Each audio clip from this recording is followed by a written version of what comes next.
आज हम खबर में बात करेंगे उत्तर प्रदेश के मुख्यमंत्री के एक बयान की, जिसमें उन्होंने कहा कि धर्म के आधार पर किसी भी प्रकार के आरक्षण की विरोधी है भारतीय जनता पार्टी। समाज को जाति के नाम पर बांटने का कुत्सित प्रयास कर रहे हैं। जिन लोगों ने मजहब के आधार पर आरक्षण देने की घोषणा की है, वे भारत के हितैषी नहीं हो सकते। मजहब के आधार पर आरक्षण असंवैधानिक है और भारतीय जनता पार्टी मजहब के आधार पर आरक्षण देने की कतई पक्षधर नहीं है। तो आइए पूरी खबर को विस्तार से देखते हैं। गोरखपुर में बोले सीएम योगी, पूरी नहीं होने देंगे धर्म के नाम पर सेंधमारी, SC ST और OBC आरक्षण में। कांग्रेस ने पिछड़ी जाति के लोगों को मिलने वाले आरक्षण के लाभ में उसने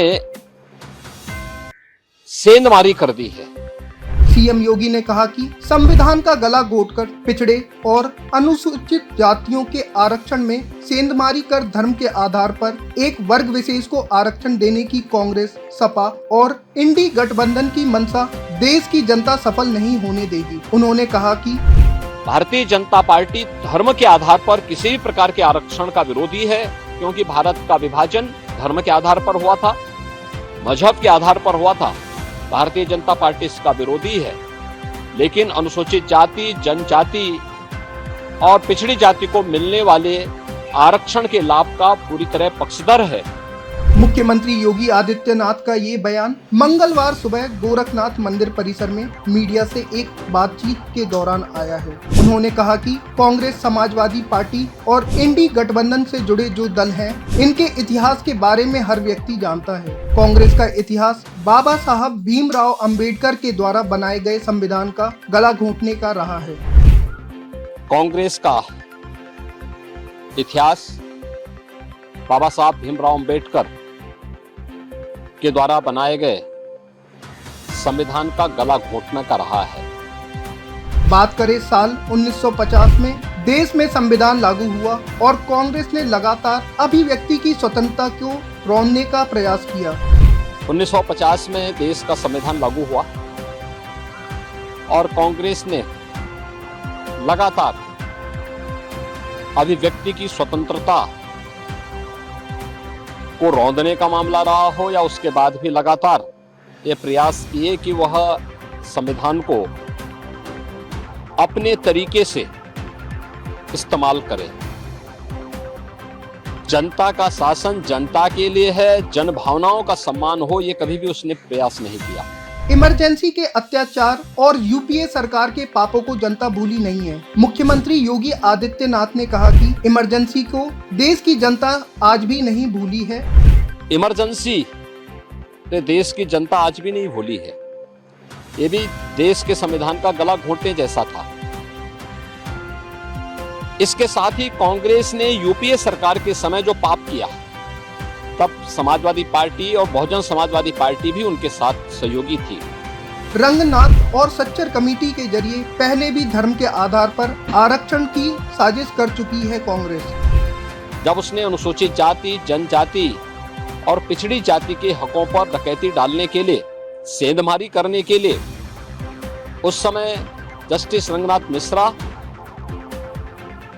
कमेटी और सच्चर कमेटी का गठन करके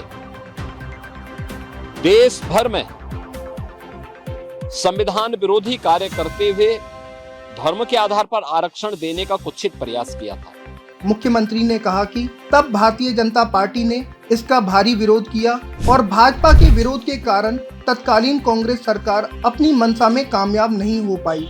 तो भारतीय जनता पार्टी थी जिसने उस समय भारी विरोध किया था और भारतीय जनता पार्टी के भारी विरोध के कारण कांग्रेस की मंशा पूरी नहीं हो पाई। कांग्रेस और इंडी गठबंधन से जुड़े हुए दलों के मंसूबे पूरे नहीं हो पाए, अन्यथा वे इस कार्य को उसी समय यूपीए गवर्नमेंट के समय कांग्रेस कर देती। मुख्यमंत्री योगी ने कहा कि कांग्रेस ने ऐसा ही पाप कर्नाटक में OBC आरक्षण में सेंधमारी करते हुए धर्म के आधार पर आरक्षण देने की शुरुआत करते हुए कर दिया है।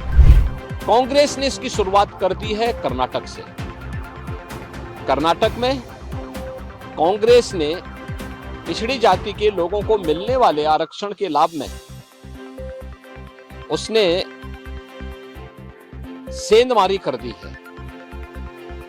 इलेक्शन कमीशन ने इसके लिए कांग्रेस नेतृत्व की कर्नाटका सरकार को तलब भी किया है। भारत के संविधान को सर्वोच्च मानती है भारतीय जनता पार्टी। मुख्यमंत्री योगी आदित्यनाथ ने कहा कि भारतीय जनता पार्टी बाबा साहब भीमराव अंबेडकर और सभी संविधान निर्माताओं का पूरा सम्मान करती है।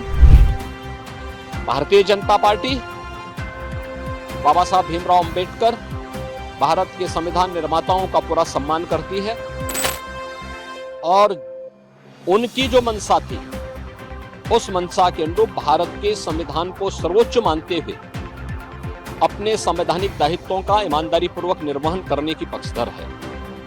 भारतीय जनता पार्टी एकमात्र ऐसी पार्टी है जिसने बाबा साहब अंबेडकर के मूल्यों और आदर्शों को पूरा सम्मान दिया है। भारतीय जनता पार्टी ही एकमात्र पार्टी है जिसने बाबा साहब भीमराव अंबेडकर के मूल्यों और आदर्शों का पूरा सम्मान किया है, पंच तीर्थों का निर्माण किया है और 2025 का वर्ष राष्ट्रीय जनजाति गौरव वर्ष के रूप में मनाने का भी निर्णय भारतीय जनता पार्टी ने अपने संकल्प पत्र में भी इस बात को कहा है। स्वाभाविक रूप से भारतीय जनता पार्टी धर्म के आधार पर किसी भी प्रकार के आरक्षण का विरोधी है, क्योंकि भारत का विभाजन धर्म के आधार पर हुआ था, मजहब के आधार पर हुआ था। भारतीय जनता पार्टी इसका विरोधी है, लेकिन अनुसूचित जाति, जनजाति और पिछड़ी जाति को मिलने वाले आरक्षण के लाभ का पूरी तरह पक्षधर है और भारतीय जनता पार्टी हमेशा इस व्यवस्था को लेकर के आगे बढ़ेगी।